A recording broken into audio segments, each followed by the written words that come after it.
Hello दोस्तों, digital CA में आपका फिर से स्वागत है। दोस्तों, जो आप लोग आईटीसी क्लेम करते हो जीएसटीआर 3B में 2B के अकॉर्डिंग, तो सिर्फ 2B के भरोसे आप लोगों को नहीं बैठना चाहिए। मैं आपको जो जीएसटी के रूल बता रहा हूँ उसके बाद देखने के बाद आपको ये मालूम चलेगा कि नहीं, जीएसटीआर 2B से कुछ नहीं होगा, उसके अलावा भी और कुछ होता है। तो चलिए शुरू करते हैं हमारा वीडियो।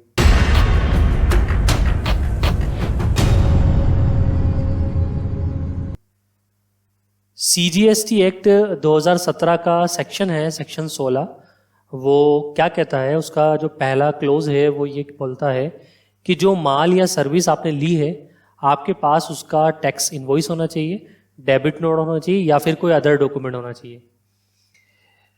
इसका मतलब ये है कि अगर आपको किसी माल या सर्विस का इनपुट लेना है तो आपके पास उसका बिल होना चाहिए। बिना बिल या डेबिट नोट के आप आईटीसी क्लेम नहीं कर सकते।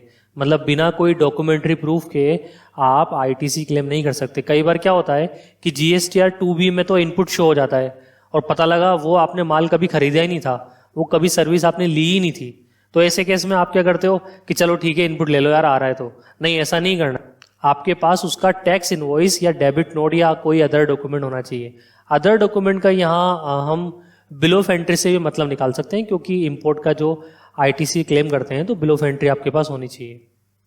दूसरा जो क्लोज है इसका, वो ये बोलता है कि जिस पार्टी से आपने माल खरीदा है या सर्विस ली है, उस पार्टी ने क्लोज ए में बताए गए टैक्स इनवॉइस, डेबिट नोट या अदर डॉक्यूमेंट को अपनी जीएसटी रिटर्न में शो कर दिया होना चाहिए।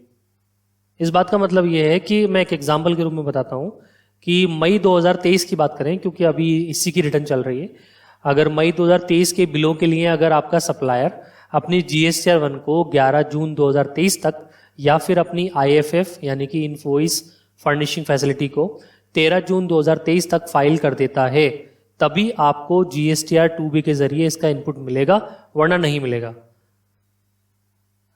एक बात इसमें इंपॉर्टेंट है कि अगर इन बताई गई तारीखों में से एक दिन की भी देरी होती है तो आप आईटीसी क्लेम नहीं कर सकते हो। मतलब क्या हुआ कि पहली बात ये समझ में आई कि सर हमारे पास इनवॉइस होना चाहिए यानी बिल होना चाहिए, कोई डॉक्यूमेंट्री प्रूफ होना चाहिए। दूसरी बात, जिस पार्टी से हमने माल खरीदा है या सर्विस ली है, उसने अपनी रिटर्न में हमारा नाम, हमारी डिटेल, हमारा जीएसटी नंबर, हमें बेचे गए माल, सर्विस की पूरी डिटेल अपलोड कर दी टाइमली। वो भी कब? टाइमली। अगर वो टाइमली नहीं करता है तो क्या होगा, वो थोड़ा सा मैं आपको बाइफरकेट करके बताता हूं कि जीएसटीआर 1 अगर मान लीजिए फाइल ही नहीं की सामने वाली पार्टी ने, या फिर आईएफएफ फाइल नहीं की, उसका ऑप्शन एक्सपायर्ड हो गया, तो आपको कोई आईटीसी नहीं मिलेगा। मतलब आप भूल जाओ, कोई आईटीसी नहीं मिलेगा। लेकिन हाँ, अगर वो रिटर्न फाइल कर देता है, मैं एक एग्जांपल के रूप में लेता हूं कि जैसे मई की रिटर्न की बात करें कि मई की रिटर्न उसने जीएसटीआर 1 जो फाइल की, लेकिन वो 11 जून के बाद फाइल की, मतलब मंथली वाले की बात कर रहा हूं, तो आपको उसका इनपुट मई के मंथ में नहीं मिलेगा, लेकिन हाँ आपको उसका इनपुट जून की जीएसटीआर 3B फाइल करते टाइम मिल जाएगा। इसका मतलब ये हुआ, अगर जीएसटीआर 1 फाइल ही नहीं करता है तो इनपुट तो कभी भी नहीं मिलेगा, लेकिन हाँ देर से फाइल करता है तो 1 महीने की देरी आ सकती है। आगे बढ़ते हैं। क्लोज जो बी है वो ये कहता है कि आपने गुड्स और सर्विस को रिसीव कर लिया हो। ऐसा नहीं होना चाहिए कि आपके पास माल का बिल हो और आपके पास माल आया ही नहीं हो, या आपके पास सर्विस का बिल हो और सर्विस ली ही नहीं हो। इसमें एक चीज समझने की है, आपके पास पहले बिल हो, सामने वाली पार्टी ने उसको जीएसटीआर 1 में चढ़ा दिया हो। तीसरी बात, आपके पास रियल में वो माल आया हो, रियल में वो सर्विस रिसीव की हो। ऐसा नहीं है कि सिर्फ आप जो बिल है उनका एक्सचेंज कर रहे हो, बोगस बिलों का ट्रांसफर कर रहे हो। ऐसा नहीं होना चाहिए। जीएसटी डिपार्टमेंट ये चीज भी चेक करता है कि आपके पास वो रियल में गुड्स आया है या नहीं आया है, या वो सर्विस आपने रियल में ली है या नहीं है। ठीक है। इसमें एक एक्सेप्शन है कि बिल टू शिप का केस, तो मैं इसको एग्जाम्पल के रूप में समझाता हूं। बिल टू शिप का केस होता क्या है? बिल टू शिप के केस में मान लीजिए गुजरात की कोई पार्टी है, गुजरात ट्रेडिंग कंपनी, उसने एक ऑर्डर दिया राजस्थान की पार्टी को, राजस्थान सेल्स एजेंसी को, कि भाई साहब आप क्या करना, हमें कुछ माल आप शिप कर दो। कहां पर? दिल्ली में। और दिल्ली में एक पार्टी बैठी है उनकी, दिल्ली एंटरप्राइजेस। तो यहां हो क्या रहा है कि माल जो खरीदा है वो गुजरात ट्रेडिंग कंपनी ने खरीदा है, बिल जो बनेगा वो गुजरात ट्रेडिंग कंपनी के नाम से बनेगा। लेकिन होगा क्या कि माल जो जा रहा है वो जा रहा है दिल्ली में, दिल्ली एंटरप्राइजेस, मतलब शिप कहीं और हो रहा है। तो गुजरात ट्रेडिंग कंपनी के नाम से बिल तो बन रहा है, लेकिन माल वो रिसीव नहीं कर रही। तो ऐसे केस में जीएसटी का इनपुट अलाउ होता है, bill to ship to case में जीएसटी का input Gujarat trading company claim कर सकती है, दिल्ली एंटरप्राइजेज ऐसे केस में इनपुट क्लेम नहीं करेगी। अब क्लोज सी की तरफ चलते हैं कि आपके सप्लायर ने आपको जो माल या सर्विस सप्लाई की है उसका जीएसटी उसने गवर्नमेंट को जमा करा दिया हो।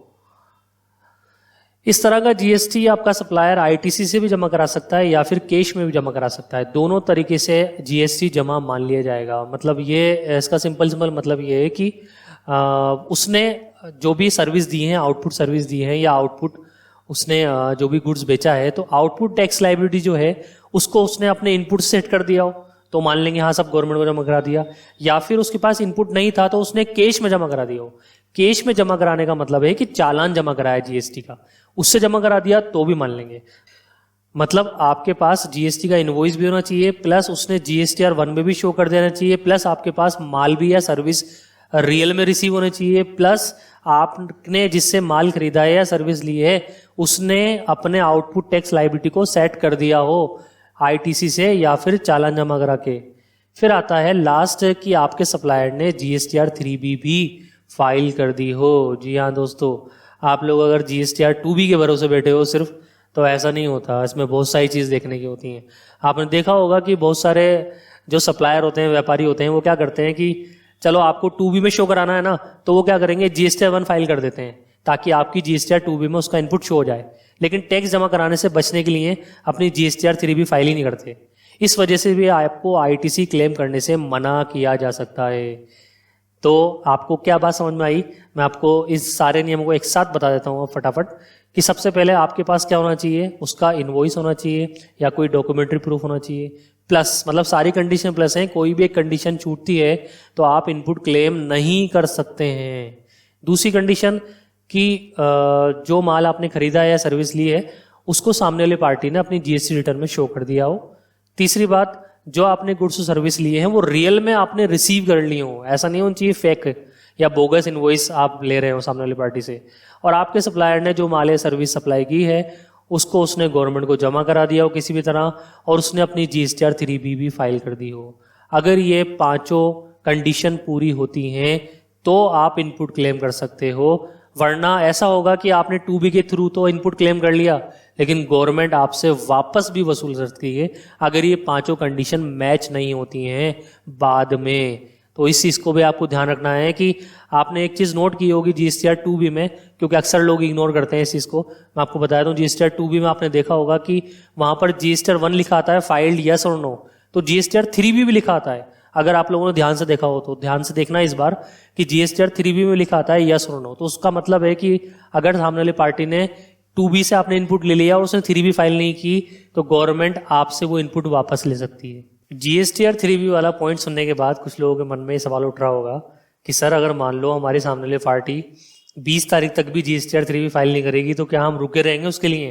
नहीं दोस्तों, ये वाला जो पॉइंट है इसको आपको ऐसे सोचना है कि आपको इस महीने तो इनपुट क्लेम कर लो, लेकिन आपको ये देखना है कि आगे उस पार्टी ने जीएसटीआर 3B फाइल की या नहीं की।